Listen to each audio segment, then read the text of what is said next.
जी sir, VVPAT की हजारों पर्ची है संदिग्ध अवस्था में कचरे में पाई गई है, क्या कुछ कहना है सर?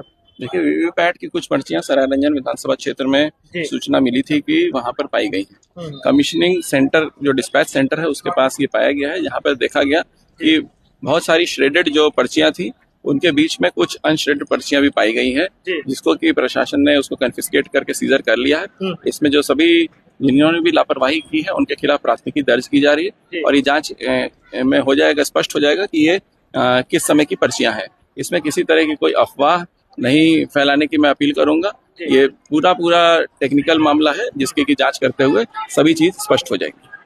सर, मात्रा जो है पर्ची की वो हजारों में है। देखिए, कमीशनिंग के दौरान हर मशीन 5% मशीन पे 1000 पोल का मॉक पोल होता है।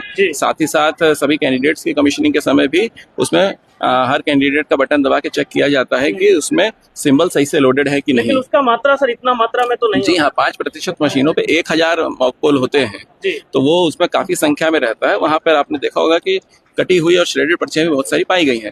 अब इसमें जांच हो रही है और इसमें प्राथमिकी दर्ज की जाएगी।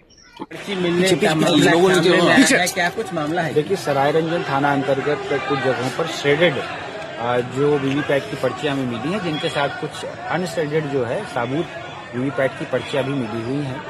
वही पास में एक डिस्पैच सेंटर है, जो मूल डिस्पैच सेंटर था विधानसभा का, उसके पास एक कूड़े के ढेर में ये मिली हुई हैं। नियमतः डिस्पैच सेंटर के पास कमिश्निंग से पूर्व जो भी ये मतदान हुए होंगे पूर्व में, जिसमें हम लोग साइन भी देते हैं, और उसके बाद जब जो प्रत्याशी हैं उनके नाम आ जाते हैं, उनके बाद भी उन पर्चियों के मॉक का जो भी वहां पर वीवीपैट की पर्ची निकलती है उसको श्रेड करके ही उसका निस्तारण किया जाना चाहिए था। लेकिन जिसकी भी लापरवाही रही, इसकी वजह से एक अफवाह भी फैल रही है। इसकी वजह से जो प्रत्याशी हैं उनको भी आना पड़ा। हालांकि जो विपक्ष के जो भी सारे प्रत्याशी थे, हम लोगों ने उनको मौके पे बुलवाया। इसकी वजह से विधि व्यवस्था की समस्या भी उत्पन्न हो रही है। हम लोगों ने अभी ये प्रयास किया है कि जो प्रत्याशी हैं वो मौके पर आए, उन लोगों ने देखा, मौके पर जो श्रेडेड और अनश्रेडेड जो पर्चियां मिली उनको हम लोगों ने सीज कर लिया है। जिम्मेदार या लापरवाही बरतने वाले जो अधिकारी हैं, जो वहां पर कर्मचारी थे, उनकी पहचान होके हम लोग इसके संबंध में एक प्राथमिकी दर्ज कर रहे हैं। इसके बारे में निश्चिंत किया गया है कि जो भी पर्चियां मिली हैं उनसे ये इजीली इस्टेब्लिश हो सकता है कि किस दिनांक की और किस मशीन की पर्ची है। बस मेरी यही अपील है कि जो नियम संगत कार्रवाई है उसके लिए सक्षम प्राधिकार और माननीय निर्वाचन आयोग के पदाधिकारियों को हम लोगों ने सूचित कर दिया है। किसी भी प्रकार की अफवाह, र्यूमर मॉन्गरिंग, इनसे बचना चाहिए, और जो कार्रवाई है उसको हम लोग समय समय पर जो प्रत्याशी हैं और जो जनता है उसके साथ हम लोग शेयर भी करेंगे, प्रेस ब्रीफ के माध्यम से और आप लोगों के माध्यम से। अभी मेरी यही अपील है कि किसी भी प्रकार की अफवाह से बचें और जो भी कार्रवाई है जल्दी से जल्दी प्राथमिकी दर्ज कर हम लोग इस संबंध में अपना अनुसंधान प्रारंभ करेंगे।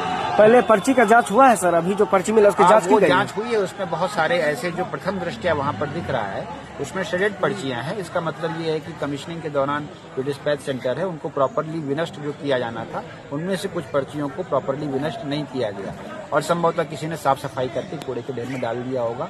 बट ये सब प्रमा फेसाई बातें हैं, जो मूल चीजें हैं वो इन्वेस्टिगेशन से ही स्टैब्लिश होगी। लोगों का क्या? लोगों का जो मुख्य आरोप है वो अभी इस प्रकार की अफवाह पर आधारित है कि ये चुनाव से संबंधित पर्ची है, जिसका प्राथमिक रूप से खंडन हम लोगों ने भी किया और हम लोगों ने जो प्रत्याशी थे उन लोगों में से 3 प्रत्याशी मौके पर आए, उनके सामने भी दिखाया, और जो भी आगे के फैक्ट्स होंगे वो इन्वेस्टिगेशन से हम लोग स्टैब्लिश करेंगे। पर्ची का विनिष्टीकरण सर चुनाव के बाद होता है या पहले? जो कमीशनिंग वहाँ होनी थी उसका पहले ही कर दिया जाना था। वहाँ से फिर मशीनें जब मतदान केंद्र में जाती हैं वहाँ एक डिफरेंट मॉक पोल होता है। ये वो चीजें नहीं है डिस्पैच सेंटर के समय की चीजें हैं, लेकिन जो भी चीजें हैं कंक्लूसिवली निष्कर्षात्मक रूप से तो अनुसंधान के पश्चात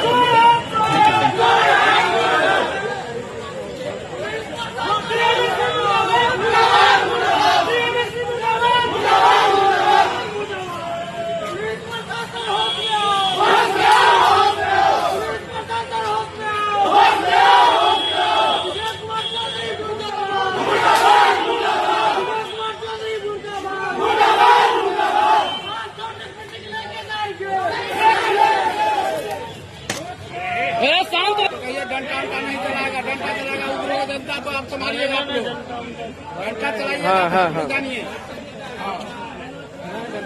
वही डंडा चलाएंगे तो देख रहे हैं स्थिति अभी जनता काफी मेहनत किया जाता है, 5 घंटा लाइन में रखे वोट दिया है।